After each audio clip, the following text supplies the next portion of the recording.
I'm working in the garage today on the Harley again.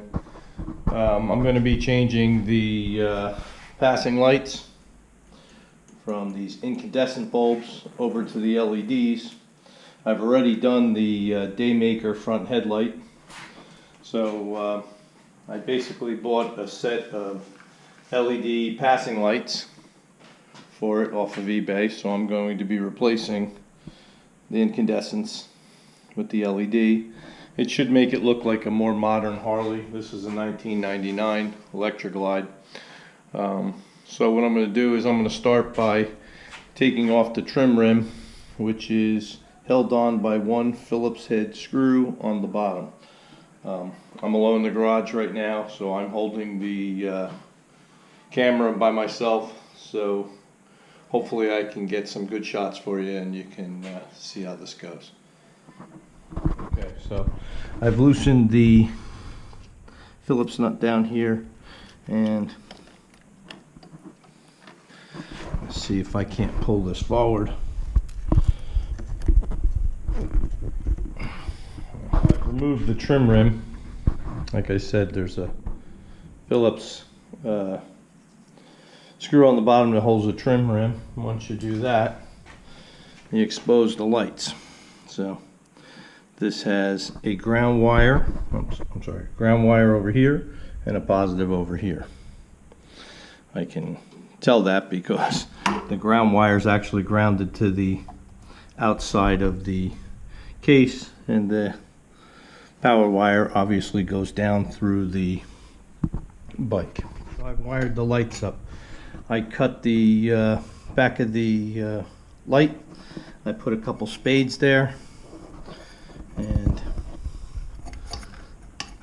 I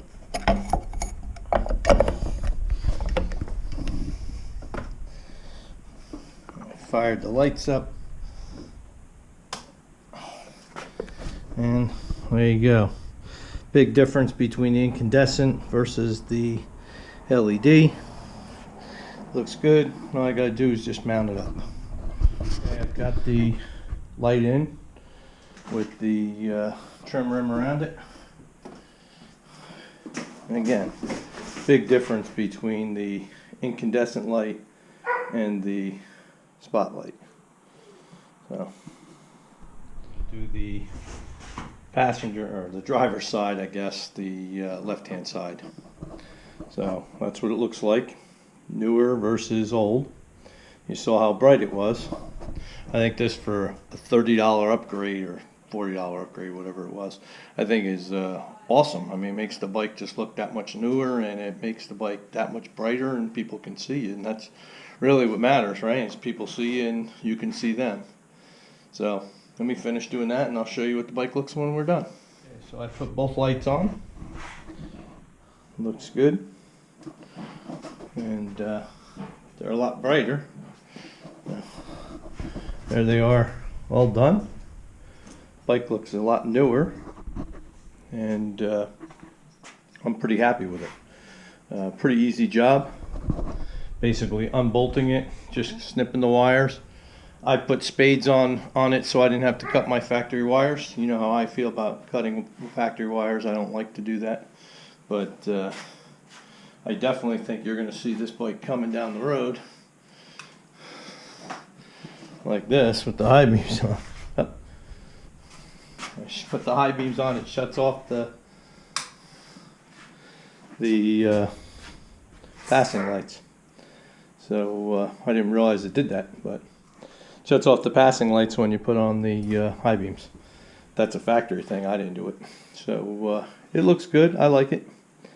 I'm pretty happy with it. I think it makes the bike, like I said, look newer.